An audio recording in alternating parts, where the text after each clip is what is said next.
কিছুদিন আগে মিশো থেকে অর্ডার করেছিলাম এই মশলাদানিটা। দেখেছিলাম যে খুব ভালো লেগেছিলো, পছন্দ হয়েছিল, ওই জন্য ভাবলাম অর্ডার করেই দিই, দেখি কেমন হয় জিনিসটা।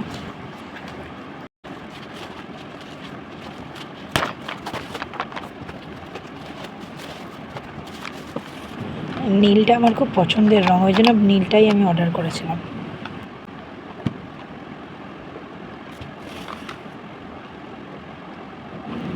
অন্য যেসব মশলাদানি আছে সেগুলোতে সব 50 গ্রাম মশলা ধরে, কিন্তু আমার মনে হয় এইটাতে 100 গ্রাম মশলা ধরে যাবে।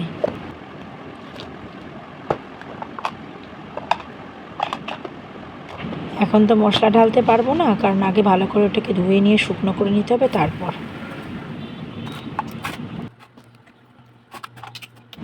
কৌটোগুলোকে ভালো করে ধুয়ে নিয়েছি, নিয়ে শুকিয়ে নিয়েছি, নিয়ে এবার দেখি কতখানি কি ধরে, কেমন হয়।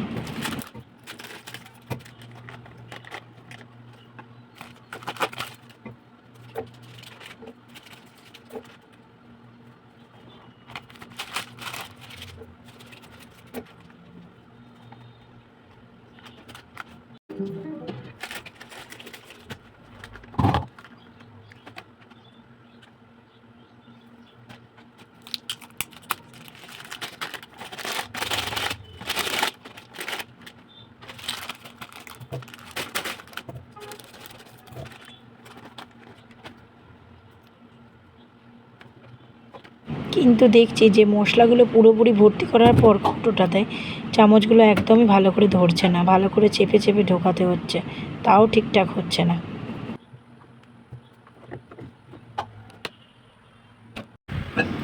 নতুন মশলাদানির সাথে আজকে তেলের কৌটোগুলো ভালো করে পরিষ্কার করে নিয়েছি।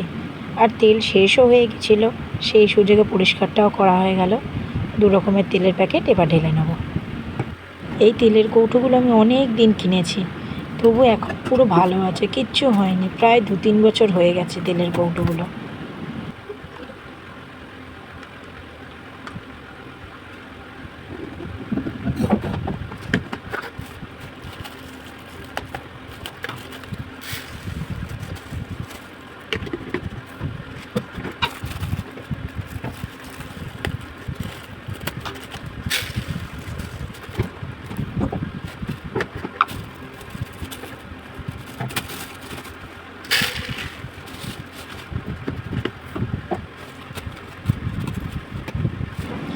মুড়ি আমরা কেউ খাই না, তবু মাঝে মাঝে এনে রাখি।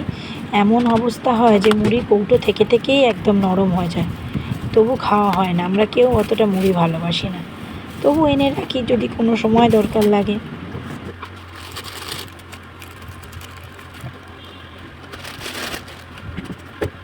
ব্যাস, এবার মোটামুটি গুছানো কমপ্লিট।